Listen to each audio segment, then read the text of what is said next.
जिसके सुनने मात्र से सब पाप नाश हो जाएं। कार्तिक महात्म का लिखूं छठा अध्याय।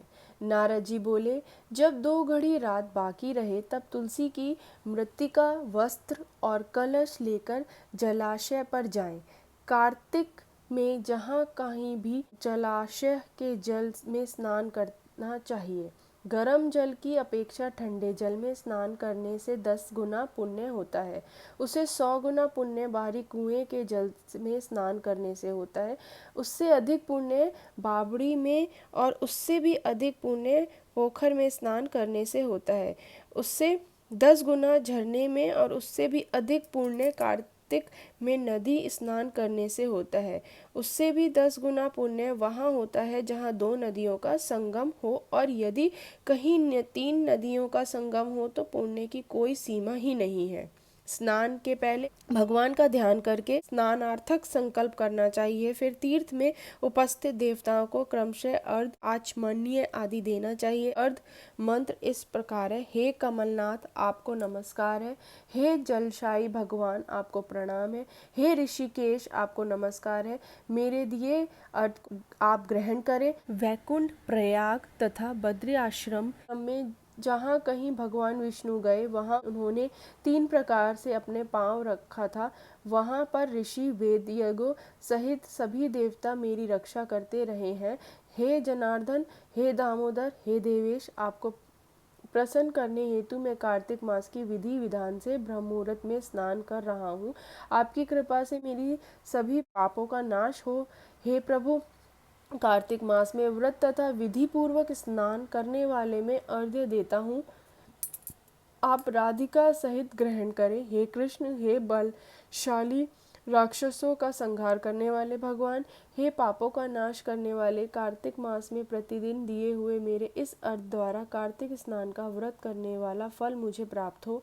तत्पश्चात विष्णु, शिव तथा सूर्य का ध्यान करके जल में प्रवेश कर नाभि के बराबर जल में खड़े होकर विधि पूर्वक स्नान करना चाहिए। गृहस्थी को तिल और आंवले का चूर्ण लगाकर तथा विधवा स्त्री व यति को तुलसी की जड़ की मिट्टी लगाकर स्नान करना चाहिए।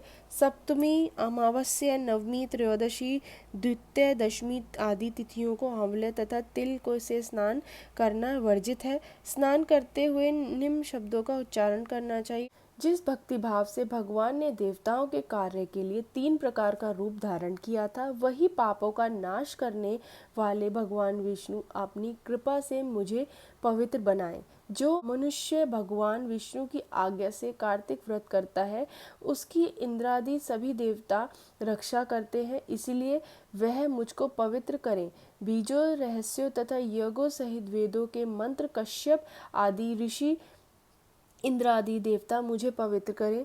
अदिति आदि सभी नारियां, यज्ञ, सिद्ध, सर्प और समस्त औषधियों व तीनों लोकों के पहाड़ मुझे पवित्र करें। इस प्रकार कहकर स्नान करने के बाद मनुष्य को हाथ में पवित्री धारण करके देवता, ऋषि, मुनियों तथा पितरों का विधि पूर्वक तर्पण करना चाहिए। तर्पण करते समय तर्पण में जितने तिल रहते हैं उतने वर्ष पर्यंत व्रती के पितृगण स्वर्ग में वास करते हैं।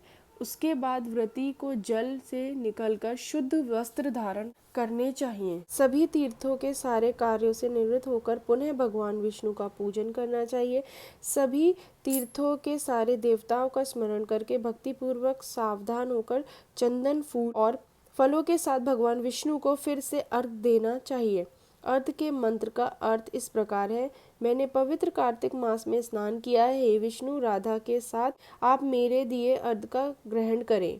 तत्पश्चात चंदन, फूल और तंबूल आदि से वेद पाठी ब्राह्मणों का श्रद्धा पूर्वक पूजन करें और बारंबार नमस्कार करें। ब्राह्मणों के दाएं पांव में तीर्थ का वास होता है, मुंह में वेद और समस्त अंगों में देवताओं का वास होता है। अपने कल्याण की इच्छा रखने वाले मनुष्य को इनका ना तो अपना अपमान करना चाहिए और ना ही इनका विरोध करना चाहिए। फिर एकाग्रित होकर भगवान विष्णु की प्रिय तुलसी जी की पूजा करनी चाहिए। उनकी परिक्रमा करके उनको प्रणाम करना चाहिए। हे देवी, हे तुलसी, देवताओं ने ही प्राचीन काल से तुम्हारा निर्माण किया है और ऋषियों ने तुम्हारी पूजा की है। हे विष्णु प्रिय तुलसी, आपको नमस्कार है, आप मेरे समस्त पापों को नाश करो। इस प्रकार जो मनुष्य भक्तिपूर्वक कार्तिक व्रत का अनुष्ठान करते हैं वह संसार के सुखों का भोग करते हुए अंत में मोक्ष को प्राप्त करते हैं। बोलो कार्तिकेय भगवान की जय, बोलो तुलसी मैया की जय। हरि बोल हरि बोल हरि बोल हरि बोल। हरे कृष्णा कृष्णा कृष्णा हरे हरे, हरे राम राम राम हरे हरे। तो यहाँ पे हमारा छठा अध्याय समाप्त होता है। मिलते हैं 7वें अध्याय के साथ दूसरी वीडियो में।